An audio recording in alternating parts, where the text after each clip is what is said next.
As we all know, waiting takes time. Waiting can test your patience. It can, in some cases, rob you of hope. But for the Mesquite Fire Chief, Keith Hopkins, his faith tonight is helping him trust what his eyes cannot yet see. And that's because tomorrow he undergoes a life-saving kidney transplant. And it's a journey he's actually walked hand in hand with his wife of more than 30 years, Amy. Tonight, the couple is sharing their story with photojournalist Alexis Ramirez.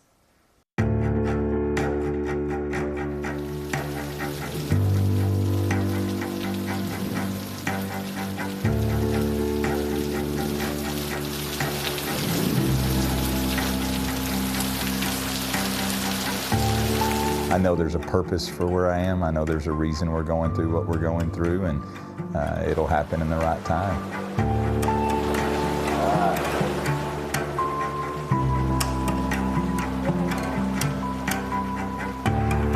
In this journey, we've had lots of years to prepare for this possibility.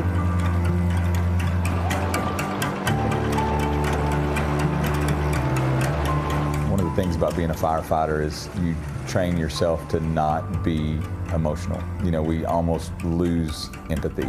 It's just a survival tactic.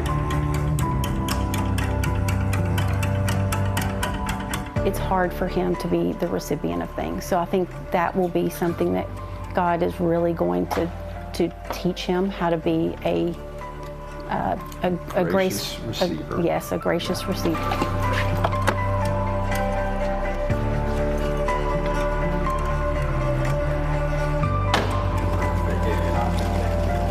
I'm ready to see what the other side looks like.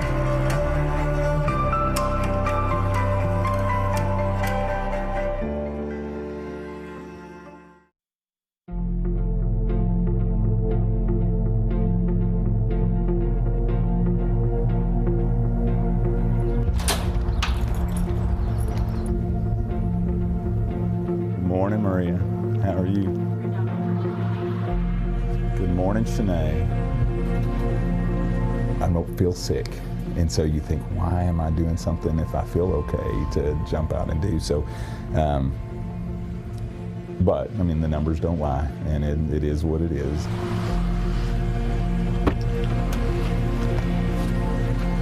I haven't told the whole fire department yet.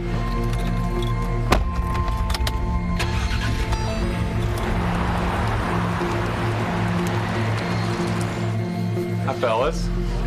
How are y'all? But all of our command staff knows, and they know, you know, that, hey, it may be, they may call and I'm going to be gone. I have to stay up there for 30 days. Yeah. Hey guys, man, how are you? Okay. Hi, sir. Good to see you. But I'm hoping after that I'm back to work.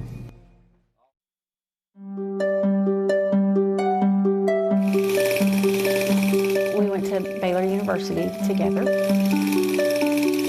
He does magic, and he needed an assistant, and so he asked me to come up and be his assistant for his magic show. Just by chance, she just happened to be the one I picked, so just. And that was it.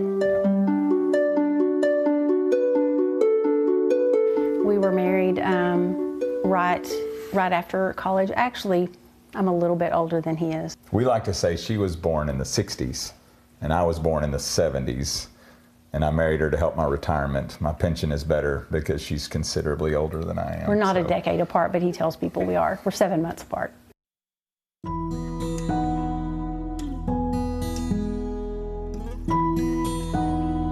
I think both of us have been through some really significant struggles in our life. And when we were in our young 20s, as our oldest daughter Hannah was being born, I had a blood disease that reared up, and so I was in the hospital. I was in one hospital, Amy was in another, and we now know, interestingly, that very possibly during that time period, because of some of the treatment that I took, that's part of the reason why we're on the journey that we're on now, that it affected my kidneys and took us to today. But when we started testing a couple of years ago, I mean, I knew I was going to test, like what wife wouldn't, but pretty quickly, you know, our blood types matched, our antibodies matched. I mean, we just kept going, and they said, "You're a match." And it was like, what? what in the world? She kept saying, I'm going to be a match. I'm going to be a match. And the odds are so slim that that's what it is. We have gained a lot of knowledge through a couple of Facebook groups related to kidney transplants and kidney donors. At one point in our journey, actually in the very beginning, I learned about a program that was called the National Kidney Registry. Even though we're a direct match, and I could today just donate straight to him, we've gone a different path. So we took all of our testing results and pursued a transplant center that's part of this National Kidney Registry. She came up to the station that I was at, and she walks up and she's got tears in her eyes, and she said, I've been trying to reach you. And I said, well, I was in a meeting. I don't answer my phone on a meeting. And I said, what happened? She said, we got a match. The goal with getting the best match possible is to kind of hide it from the body's immune system as much as we can, so that that organ can last as long as possible. May I have your attention, please? For security reasons, all passengers are reminded to control their baggage. My motivation is him, and it just so happened that this is the way that it worked out. But even to express to her how grateful I am, I don't know how to do it. We were brought together, and God knew this was part of the story. They are holding on to their faith and each other. Chief Hopkins and his wife, Amy, they are both having surgery tomorrow in Denver. The chief is going to receive a new kidney, while his wife, Amy, is having one of hers removed to be donated to someone else on that registry who is still waiting for their perfect match. If you'd like to learn more about kidney donation, it is a long and arduous process, but an important one. You can check out kidneyregistry.com.